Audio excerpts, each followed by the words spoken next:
دریائے سوات میں اونچے درجے کا سیلاب ہے۔ انتظامیہ نے دریا کے کنارے آباد لوگوں کو نقل مکانی کے ہدایات جاری کر دیں۔ اسی حوالے سے مزید جانتے ہیں نمائندہ دنیا نیوز سلیم اطہر سے۔ جی آج تیسرے روز بھی سوات کے میدانی اور بالا علاقوں میں موسلادھار بارش کا سلسلہ جاری ہے۔ جو دریا سوات ہے اور سوات کی جو دیگر چھوٹے بڑے نالے ہیں اس میں شدید قسم کا سیلاب آیا ہوا ہے۔ یہاں پر جو اس وقت میں جو موجود ہوں یہ بائی پاس دریا سوات کا علاقہ ہے، منگورا ایریا کے قریب۔ یہاں پر انتہائی اونچی درجے کا سیلاب ہے، پانی کے بہاؤ میں انتہائی اضافہ ہو چکا ہے۔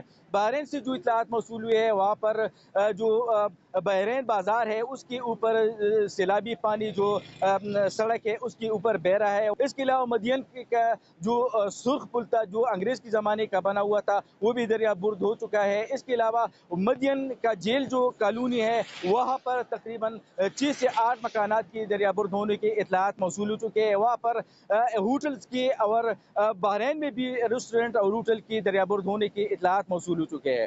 اس وقت یہاں پر بھی آپ دیکھ رہے ہیں کہ اونچی درجے کا سیلاب ہے، جو پانی ہے وہ دریا سوات سے نکل کر جو منگورا بائی پاس ہے اس کے اوپر بہ رہا ہے۔ یہاں پر مسلسل لوگوں کو کہا جا رہا ہے کہ یہاں سے جو انتظامیہ ہے ان کو بتا رہے ہیں کہ یہاں سے وہ جو ہے چلے جائے تاکہ ان کو جو ہے کم سے کم جانی یا مالی نقصان ہو۔ جی